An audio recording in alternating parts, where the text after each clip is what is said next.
Good morning, and welcome to the Unitarian Universalist Congregation of Princeton, where in our open and welcoming community, we live our message of hope, love, justice, and joy. We extend a special welcome to our visitors this morning, and we invite you to stop by our welcome table in Robinson Lounge to answer your questions, get to know you, and importantly, add you to our e-list so we can share the many events and activities here at UU Princeton. Again, welcome all to our congregation. It is good to be together. Speaking of many events and activities, we have some announcements this morning. We invite you to please grab some more 50/50 spring raffle tickets in the lounge after our service today. It's the first big 50/50 fundraiser in many, many years. You don't need to be present to win on the drawing date, which is May 3rd, just before the close of the annual spring sale, and you can see more at the table outside in Robinson Lounge after the service. All are welcome to a casual and conversational introduction to Unitarian Universalism and UU Princeton after service today from 11:45 a.m. to 12:30 p.m.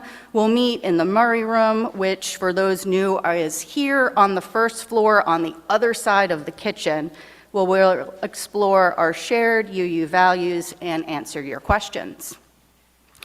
The monthly Women's Alliance lunch and program is this coming Thursday, April 17th, starting at noon in the Founders Room. UU Princeton member Chris Sturm, who is also the Policy Director for Land Use at New Jersey Future, will be the speaker. And her talk will address the importance of well-designed, compact downtowns for protecting the environment, mitigating climate change, and making housing more affordable. No reservation is needed, and all are welcome. And for those who are celebrating, happy Passover. UU Princeton will host a Seder dinner next Saturday evening, April 19th, from 6 to 8 in the Founders Room, and all members, family, and friends of all ages are welcome, whether of Jewish background or not. Please RSVP on the Sign Up Genius page on the website. Also, busy time of year, next Sunday, Easter Sunday, our service will be followed by our annual spring egg hunt.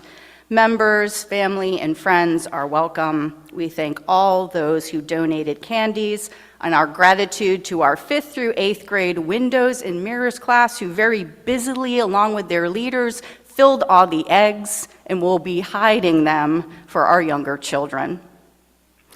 Also next Sunday, we ask the children of our pre-KK and our 1st through 4th grade gatherings to bring clean, non-recyclable packaging and plastics with them. Our Earth Ministry will be leading those age groups in a project, Recycling Plastic into Art. And now we welcome Christy, who will share a couple of more announcements on behalf of our Earth Ministry.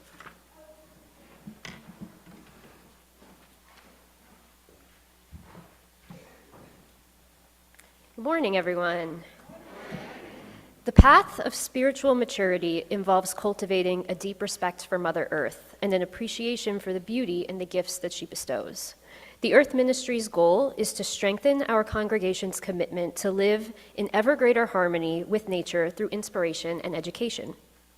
Today, the Earth Ministry has created a door prize activity in which you can win some local eco-friendly prizes, including 2 chances to win a $50 gift card to the V-Spot vegan restaurant in New Hope, Pennsylvania, a $50 gift card to Princeton Consignment, which is right here in downtown Princeton, an Eco Starter Kit gift basket, and a countertop compost bucket to help you or someone you know on their composting journey.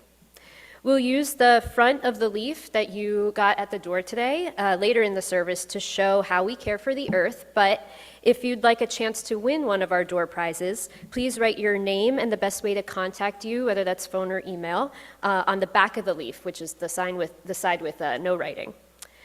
We'll collect the leaves on your way out of the door after service and ultimately use them in an Earth Day art project, which we will create in the Founders Room later this month. About 10 minutes after the service lets out today, once you've had some time to grab coffee and chat, We will draw our winners right here in Channing, and after the drawing, the Earth Ministry is inviting you to stick around for two short films. One of them is the story of plastic, which is about 4 minutes long, and the story of stuff, which is about 20 minutes. May the light of our chalice inspire our thoughts, bring peace to our bodies, expand love in our hearts, and draw us together in wonder.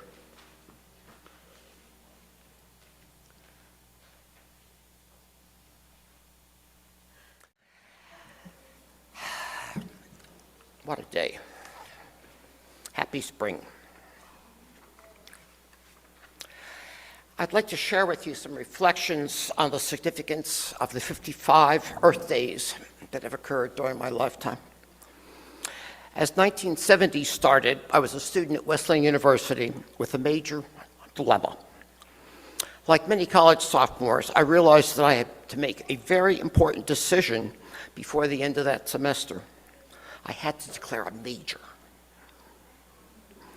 Whatever I finally decided to do would determine what courses I would have to take and probably the trajectory of the rest of my life.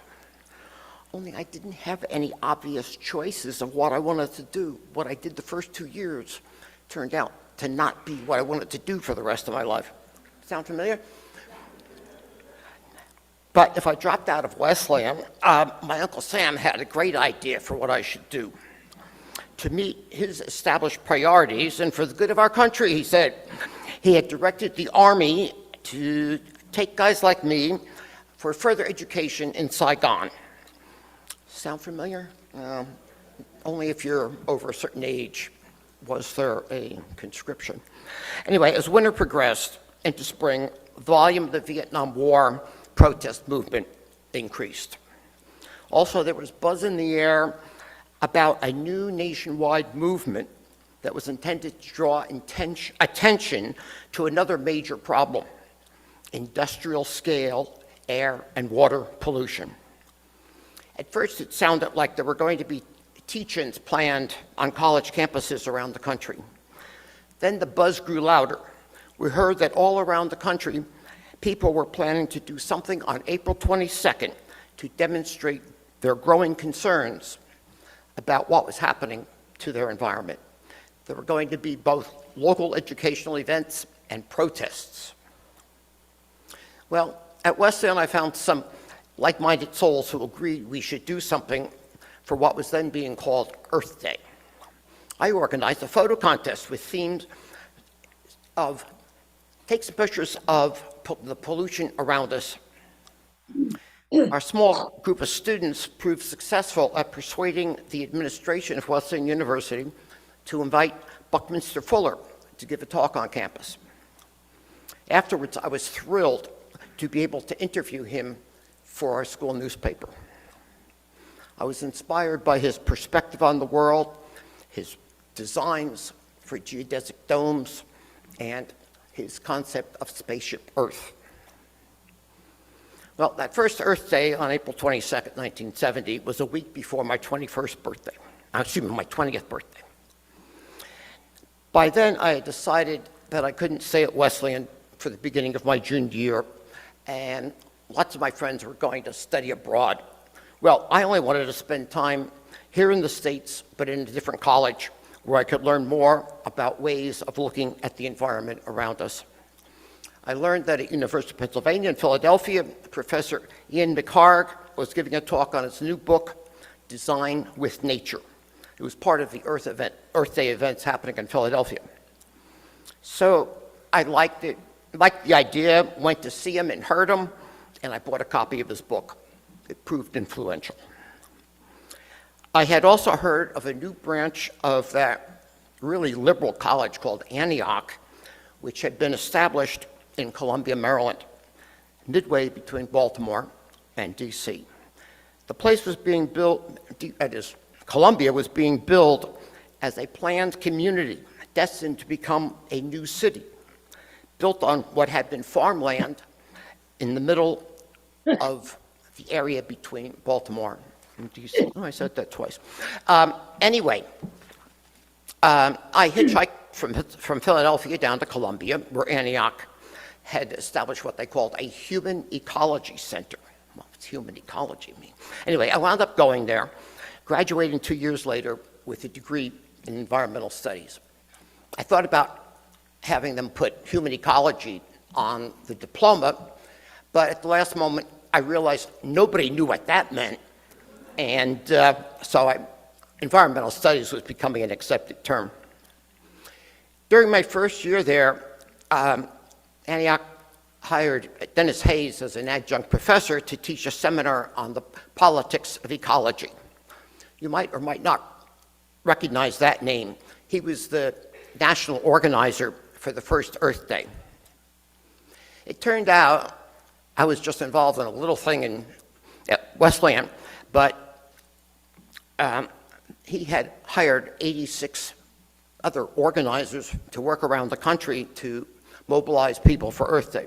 It turned out that first Earth Day inspired 20 million Americans. At that time, that was 10% of the total population of the United States.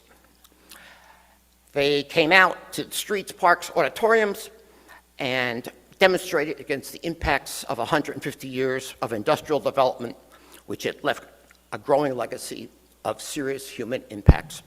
Well, as you know, Earth Day continued, and every year they find new things to protest against. So you've heard of lots of protests in this area. I'm out of time, and I'll tell you more about the other years on another occasion. Thank you. I invite you to take a deep breath in and out, and continue to breathe deeply and slowly. You may wish to close your eyes or gaze gently in front of you. Let yourself rest in this moment of time, in this space, among these people. Give yourself the gift of slowing down. We'll turn our attention in recognition of the four elements: air, water, fire, and earth. Beginning by taking another deep breath in and out. Experiencing air, feeling our breath moving in and out of our nostrils, filling our bellies and our lungs, feeling the lightness of the air all around. The weather remains cool, and within it we can become more mindful of the air, feel it on our skin, and maybe yesterday morning, maybe even seeing our breath before us. Reminders of the invisible realm that gives us life. Now let's imagine ourselves on a warmer day with our feet in the ocean or pond or lake. Maybe even imagine pouring some of that on our hands or arms. Water is precious. Water is survival. 70% of our bodies, 70 to 75% of our Earth's surface, it nourishes us. It is alive and flowing. Imagine a flowing river making the adjustments it needs, sometimes slow and lazy, sometimes powerful and dangerous, always moving forward towards its destination. And once it reaches the ocean, it is then evaporated into the clouds, falling once again to earth and flowing back to sea, a circulation like blood within our bodies. Imagine now gazing into the flame of a candle, or if you would like, you may look upon our chalice or the candles of celebrations and sorrows. A flickering flame can be powerful and mesmerizing. Imagine a flame burning within you, a light connecting us to each other and yet unique within each of us. A fire of transformation illuminating who we are, a spark of spirit that might lead us to a deep love of something or someone. What do you love? Let the answers arise like the flame rising from a candle.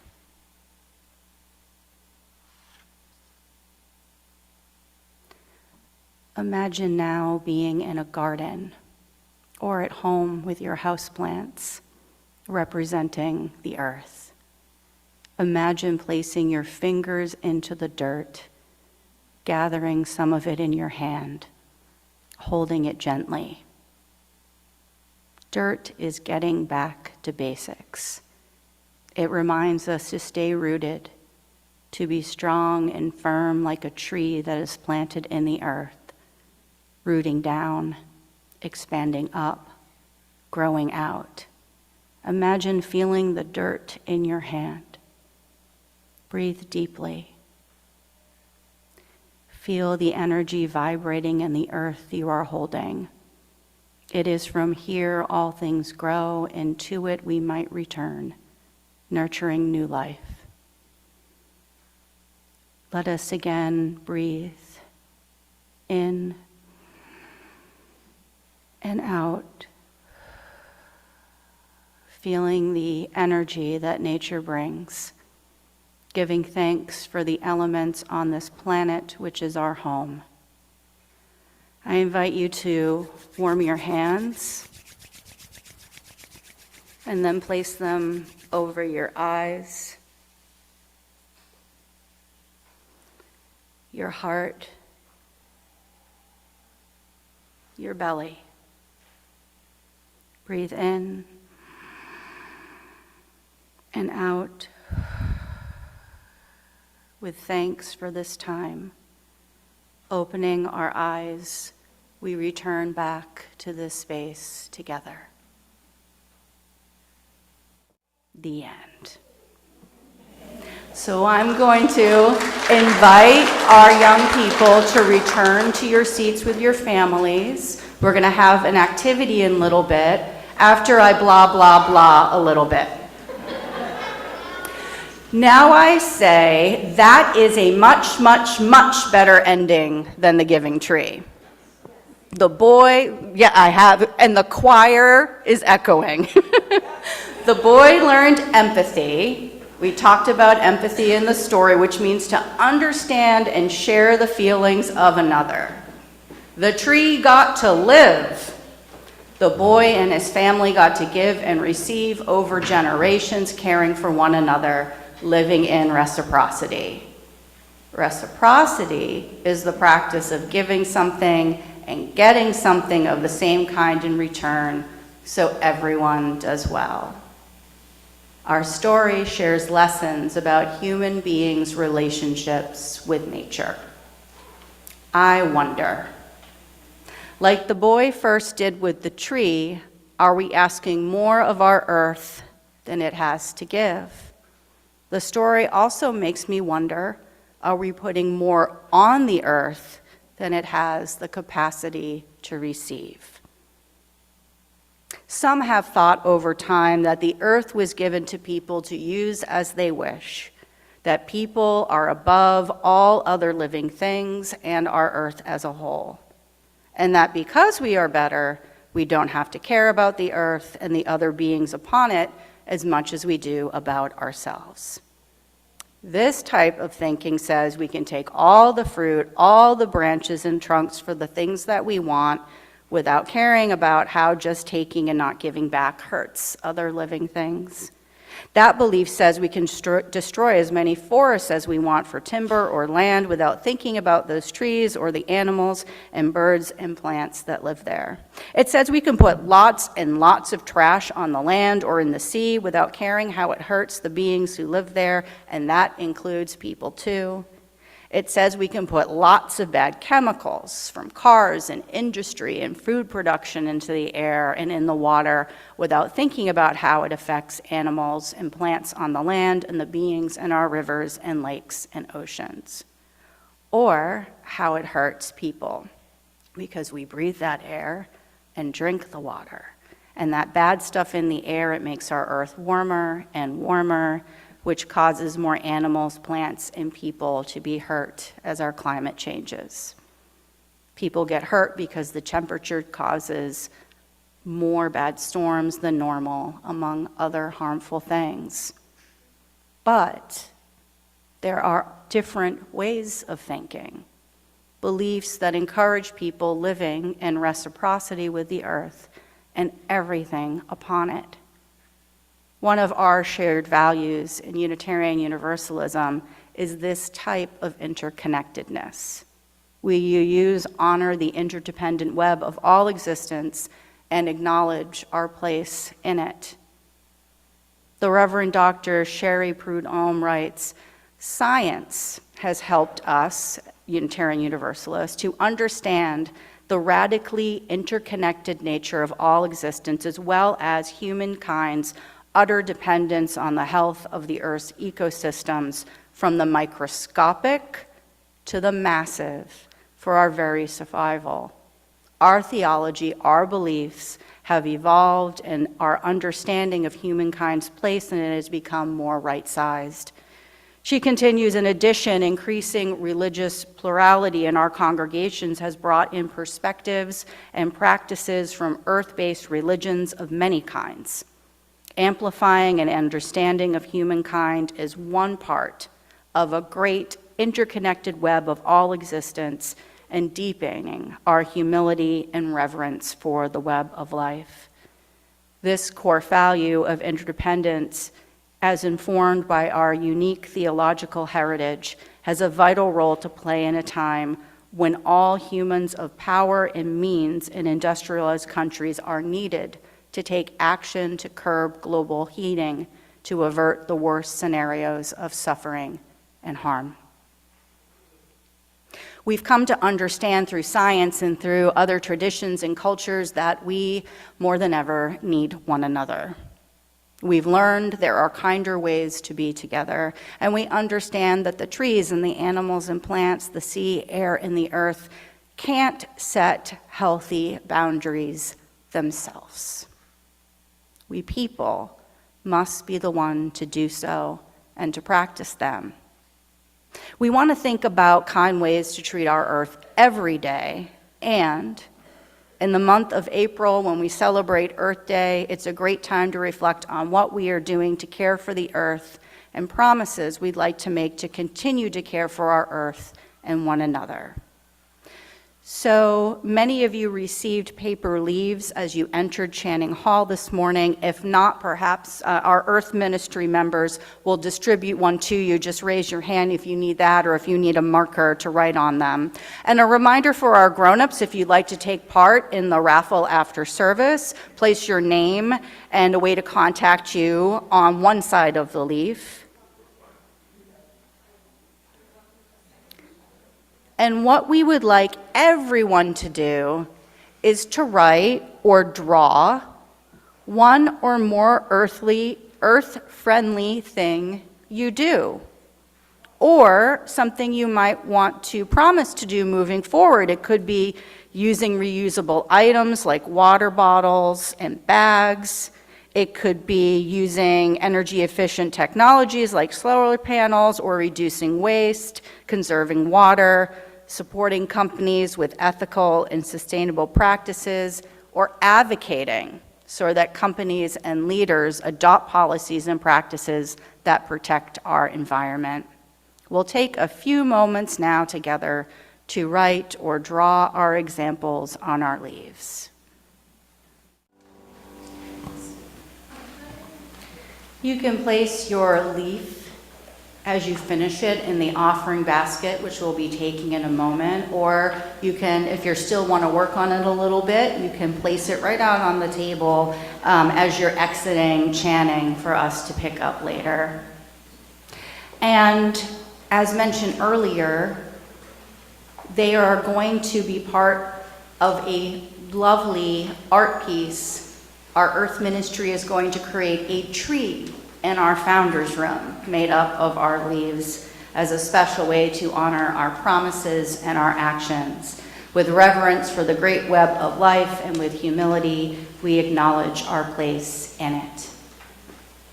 And we also want to share thanks for Elaine Nigham, who created our beautiful flower arrangements both here in Channing Hall and out in Robinson. And she's telling me there's someone else. And also Vicki Campbell as well. So thank you both.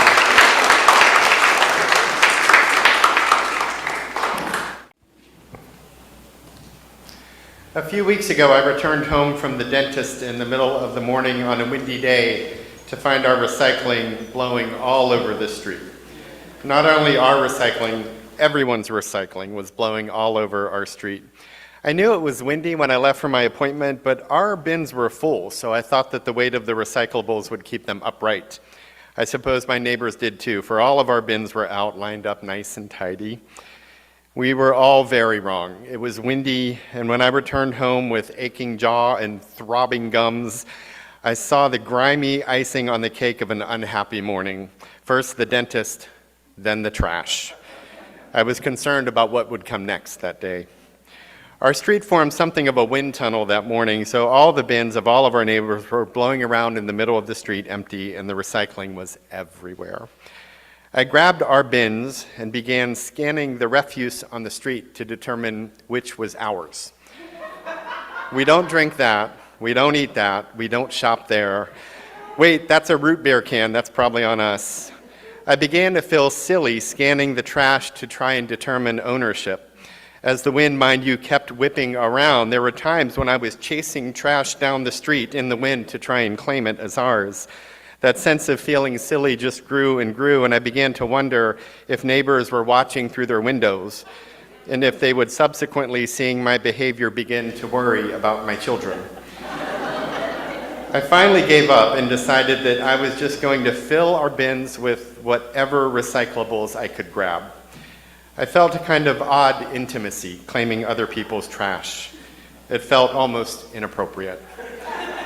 But I thought someone will have to clean this up sooner or later. It may as well grab what I can from our yard and those of our neighbors, and trust that since we've lived here for a good while and I've never shown any interest whatsoever in anyone's garbage, they'll understand the unique circumstances. I was not able to grab it all, and we don't have room in our bins for all of it anyway. And I didn't want to claim other people's bins. It can be complicated to get those in our town. There's usually a wait for them, and they go quickly when they're in. So I filled our bins and tucked them up against the house and knew that our neighbors were going to come home to a surprise. Their bins would be down the street somewhere, trash would be in their yards, and everyone would have to pitch in and clean up. There wouldn't be much of an option to opt out. The trash was everywhere. An author named Brian McLaren's latest book has the optimistic title, Life After Doom, Wisdom and Courage for a World Falling Apart. McLaren is a popular contemporary progressive Christian with a very, very big reach. He's gentle with other faiths, but critical of his own, and much of his work tries to prompt Christian bodies into living more loving, open, and relational expressions of their faith. Many already do that, really, and I think he partly seeks just to encourage them, and I also think he seeks to increase their numbers. The doom of which he writes in this book is of the environmental sort, one that he contextualizes as humans don't have an environmental problem, the environment has a human problem. Or humans don't have a tree problem, trees have a human problem.